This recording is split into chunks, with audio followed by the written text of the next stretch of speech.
Supercrack Estrella presenta imágenes reales de los viajeros del tiempo Jason y Eliseo. La aparición del fenómeno ovni en la Biblia es algo totalmente innegable y que es bien sabido por la Iglesia Católica. En esta imagen de 1350 muestra una pintura titulada La Crucifixión. Dos objetos en forma de estrella con tripulantes en su interior se pueden ver en la parte superior del fresco. La pintura al fresco se localiza sobre el altar del monasterio de Dekani, en Kosovo, Yugoslavia.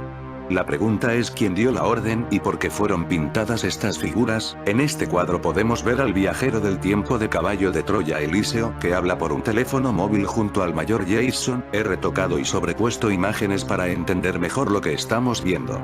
También podemos ver una fotografía del mayor Jason con su bastón en un campo de trigales con Jesús Cristo y los apóstoles. Historia de esta fotografía. Esta fotografía fue tomada por el viajero del tiempo, el actor francés Paul Mounet, quien nació en el 1847, realizó esta fotografía en el año 1889 con una cámara de fotos espías creada por el matemático Carl Stormer. Con esta misma cámara espía se fotografió a la viajera del tiempo, de 1890 con un teléfono móvil, al famoso Muro de las Lamentaciones. Hace ya bastantes años que el autor de la fotografía se la enseñó a Daniel Meurois, uno de los discípulos que no apóstoles, más próximos a Jesús, hace 2000 años, y se llamaba Simón, el hijo del alfarero, y le preguntó si esa imagen le decía algo. Daniel, sorprendido y dando un salto, dijo que sí. Este es el Maestro Jesús con José de Arimatea y el apóstol Tadeo. Es de esta manera como los veo en los archivos acásicos. Puedo decir que estos son los rostros de Jesús, de José de Arimatea y del apóstol Tadeo. Cuando tomé esta foto en mis manos por primera vez, estaba conmocionado. Era la primera vez que lo veía. Ahora sobre el papel, siempre lo había visto de forma extracorpórea. Hay un detalle en la foto que revela que no es una trampa, es auténtica y que ningún pintor habría sido capaz de imaginar. Alrededor de la cabeza de Jesús, hay una especie de tira de cuero que no es una banda, porque no pasa por delante de la frente. De hecho, se trata de una suerte de diadema metálica rodeada de un pequeño cordón de cuero que el Maestro Jesús se ponía a veces, en la parte posterior de su pelo, cuando hacía viento. Encontrar esto en la foto es bastante excepcional. Acerca del apóstol Tadeo, es más conocido en la tradición occidental bajo el nombre de Judas. Él era conocido con el nombre de Tadeo entre el pueblo armenio, donde fue a enseñar en los primeros años luego de la partida del maestro. Caballo de Troya es una serie de 11 novelas creada por el periodista y escritor español Juan José Benítez López. En ellas se narra la vida de Jesús de Nazaret, según el relato de un viajero del tiempo procedente del siglo XX. El libro presenta una versión de la vida de Jesús, basada en obras esotéricas como las cartas de humo o el libro de Urantía, que difiere de las creencias y doctrinas del cristianismo. Se ha cuestionado que intente presentarse como un texto histórico, si bien el autor ha manifestado que se trata de una novela inspirada en investigaciones propias. El libro se presenta como si fuera el testimonio de un oficial estadounidense que participa en un proyecto secreto. Dicha misión consiste en un viaje en el tiempo para conocer alguno de los momentos considerados importantes en el pasado de la humanidad, entre ellos la época de Jesús de Nazaret.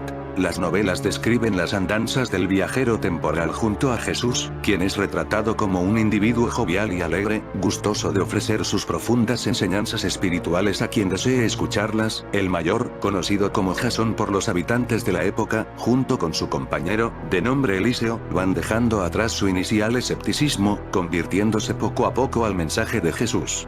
El primer texto, un supuesto manuscrito, que se corresponde con las dos primeras entregas de la serie, nos describe la pasión y muerte del Nazareno, así como los acontecimientos inmediatamente acaecidos después de su muerte. Al finalizar dicho testimonio, un nuevo acertijo conduce a Juan José Benítez López a una segunda parte del texto, mucho más amplia que la primera, y que continúa la aventura tras la pista del Galileo en su resurrección, y de cómo los viajeros en el tiempo, deseosos de conocer más acerca de su maestro, deciden poner nuevamente en marcha la máquina, regresando a su período de predicación en vida. Todo ello narrado siempre bajo el formato de un diario personal, cuya transcripción es la que el lector se encuentra. El artificio literario consiste en que, según asegura el autor, las novelas se basan en los diarios de un mayor de la Fuerza Aérea estadounidense que participó en el supuesto programa Swivel, parte del cual era la Operación Caballo de Troya, cuya tecnología, según la novela, comenzaba a desarrollarse en la década de 1960 junto a los programas espaciales. Este proyecto habría permitido a las Fuerzas Armadas de los Estados Unidos realizar viajes en el tiempo. Destacan las abundantes referencias tecnológicas y científicas que aporta el autor, especialmente en la primera de sus obras, Caballo de Troya 1, tomadas de las descripciones del propio protagonista. Más allá de lo estrictamente tecnológico y científico, que sirve para darle visos de credibilidad, se destaca una visión de Jesús de Nazaret, sus enseñanzas y mensaje, ligeramente diferente a lo que sostienen las creencias tradicionales, adaptándolas al pensamiento moderno. Algunos autores afines al pensamiento de Benítez, como Pedro Román y Ut, han considerado verídicas estas concepciones. Otros, por su parte, han señalado su dependencia de novelas de ciencia ficción y de libros esotéricos. Hay muchos personajes en cada volumen del Caballo de Troya, pero los más importantes son Jasón, el que aparece en una fotografía de Jesús y sus apóstoles con un bastón, militar estadounidense, médico, con grado de astronauta y mayor de la Fuerza Aérea estadounidense, participante en el proyecto de viajes en el tiempo, y primer comandante de a bordo del módulo de experimentación temporal, así como oficial de campo que realiza las operaciones sobre el terreno en los distintos saltos que se dan a la época de Jesús de Nazaret. Eliseo, el que aparece en un cuadro en la crucifixión de Jesús con un teléfono móvil en la mano, segundo oficial de la Fuerza Aérea con grado de astronauta, viajero en el tiempo y responsable del módulo y sus sistemas. Si bien en un comienzo las normas de la Operación Caballo de Troya, al igual que en el proyecto Apolo de la época, exigen su constante presencia en el módulo, al parecer, según se desprende de los diarios del mayor, este astronauta también termina realizando operaciones de campo en los distintos saltos temporales. Los artefactos de Caballo de Troya. La cuna. Es la nave o vehículo usado para el viaje en el tiempo y que recibe ese nombre porque supuestamente tiene esa forma. En el libro se dan especificaciones muy técnicas y detalladas sobre su construcción y su funcionamiento. La cuna opera gracias a la inversión artificial y controlada de los swivels o ejes dimensionales, que es lo que le permite desafiar las leyes de la física y viajar a través del tiempo. Está equipada con varios aditamentos, entre los que destaca una especie de escudo protector invisible, que impide que cualquier persona se pueda acercar a cierta distancia, cuando esta protección está activada, y que el autor menciona en varios de los libros, que en caso de que cualquier persona o animal que por alguna razón pudiera entrar en contacto con este escudo, lo único que le pasaría sería que dicha protección no lo dejaría avanzar, porque se estaría topando con un obstáculo invisible. El vehículo tiene también una piel artificial que evita la contaminación biológica y que lo hace prácticamente invisible al ojo humano, así como una especie de radar que le permite distinguir por medio de señales infrarrojas, el calor corporal y el movimiento de cualquier ser vivo que se acerque al perímetro donde la cuna aterriza. Hay una parte bien padre en uno de los libros, en el que menciona que Jesús va o se aparece ante Jason y Eliseo, justo cuando ellos están dentro de la nave, y este sofisticado sistema no lo detecta. Santa Claus. Así se le llama a la computadora central que se encuentra ubicada dentro de la cuna, y además de servir como una especie de tablero de navegación en el que se despliega toda la información relacionada con el estatus de la nave cada vez que ésta despega y aterriza durante cada viaje a través del tiempo. La mayoría de las veces es utilizada por Eliseo, para buscar información sobre cosas específicas que Jason le pide, por ejemplo averiguar un dato histórico o el significado de alguna expresión usada dentro de esa época. Algo así como si fuera una especie de buscador de Google, pero más sofisticado.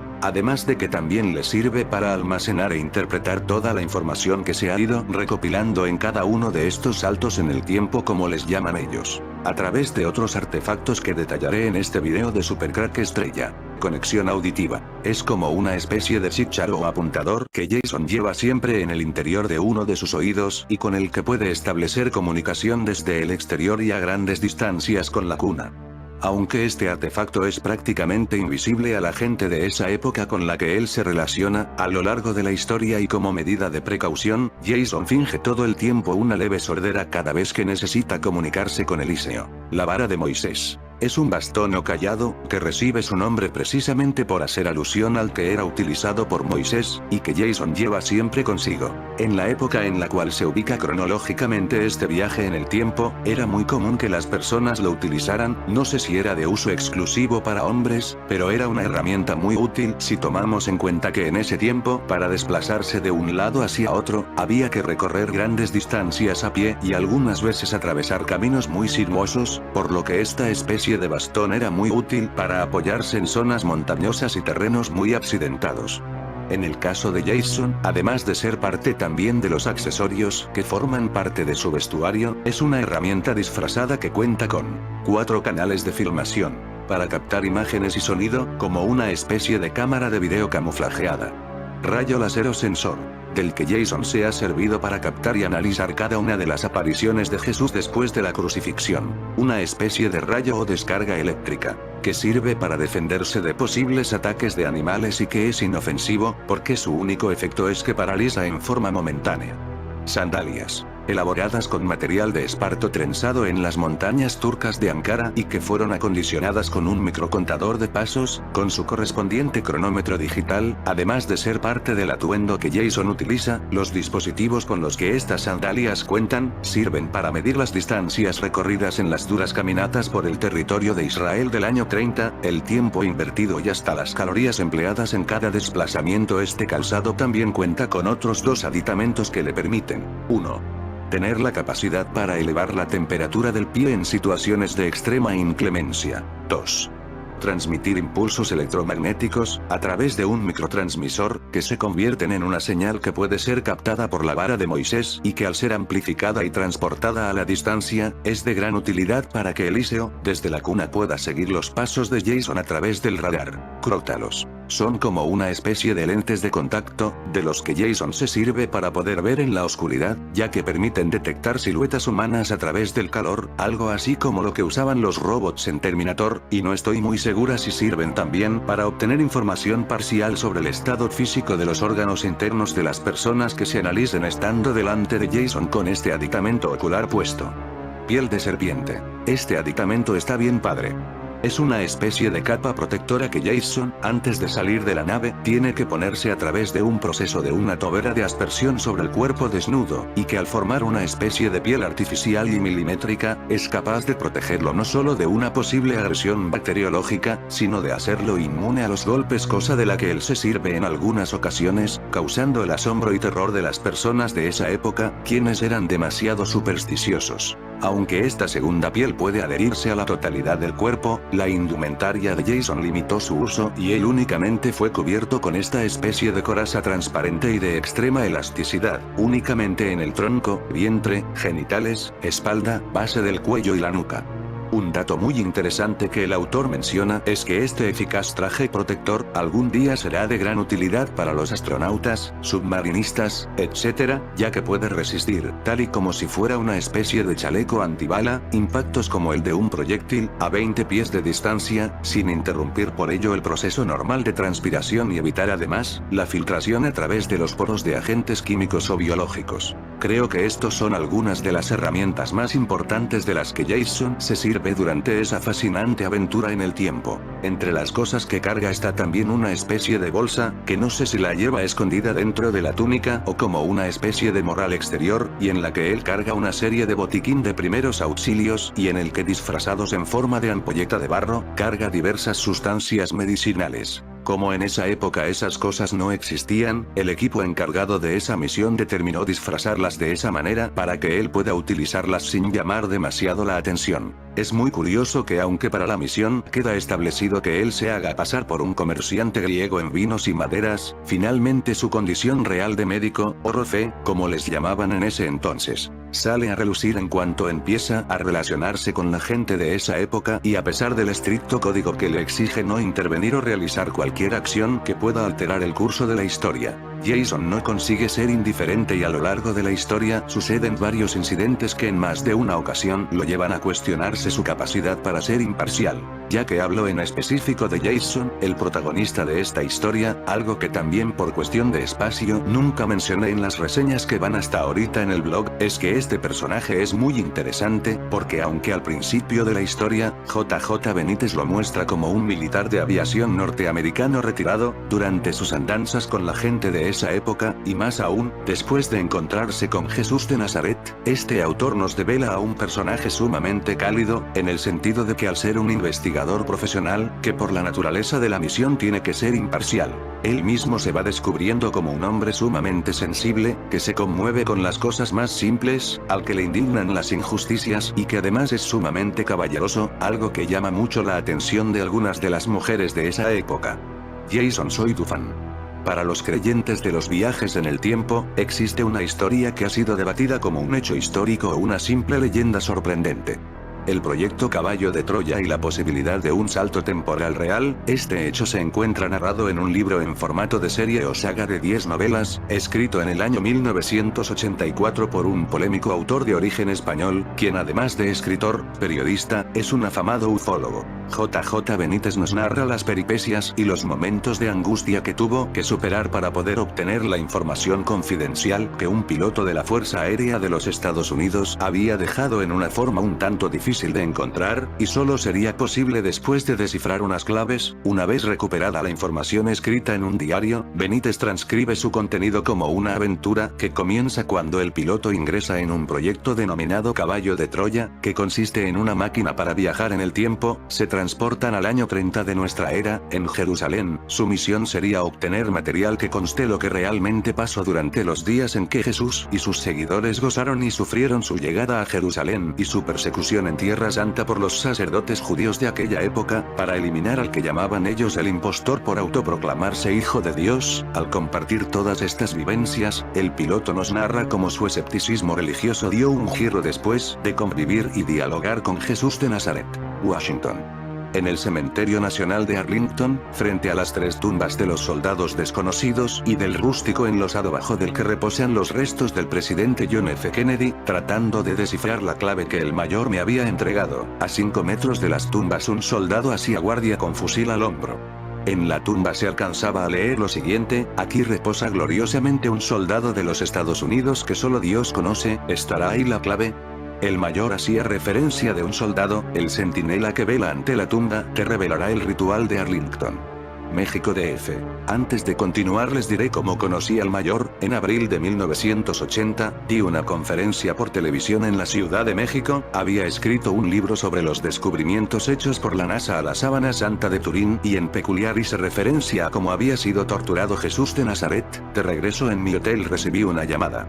Pensé que se trataba de un curioso. Dejó claro que era extranjero y me abordó diciendo que al escucharme le impresionó mi interés por Cristo. Le preguntarle su nombre y me contestó que había sido piloto de las Fuerzas Aéreas norteamericanas y por tanto no podía revelarme su nombre o algún otro detalle por teléfono. Me hizo una invitación para que nos reuniéramos, insinuándome que podría ser de gran interés para mí. Se encontraba en el estado de Tabasco. El hecho de reunirme con un antiguo piloto de la USAF me interesó. No me quiso dar detalles del tema y me anticipó que quizás en nuestro primer encuentro tampoco lograría gran información. Me preguntó si podía desplazarme hasta Villahermosa el viernes 18, mientras mi sentido común me cuestionaba si valiese la pena realizar ese viaje. Mi instinto periodístico terminó por imponerse. La reunión sería en el Parque de la Venta junto al gran altar. Al colgar el teléfono me invadieron todo tipo de dudas. ¿En verdad sería ex piloto de la USAF?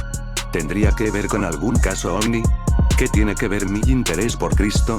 Quizás no sea casual que el cuadro donde aparece Eliseo esté en Kosovo. Kosovo es un lugar donde recientemente se descubrió una pirámide. Bosnia-Herzegovina podría ocultar un secreto milenario. 4 pirámides de más de 12.000 años de antigüedad. De vez en cuando acaparan la atención de los medios de comunicación y siguen siendo todo un misterio. Eso sí, no falto de polémica. Podrían estar ubicadas en la pequeña localidad de Visoko bajo la apariencia de montañas con una densa vegetación. La misma que ha ayudado a que el complejo piramidal pase desapercibido a ojos de la comunidad científica.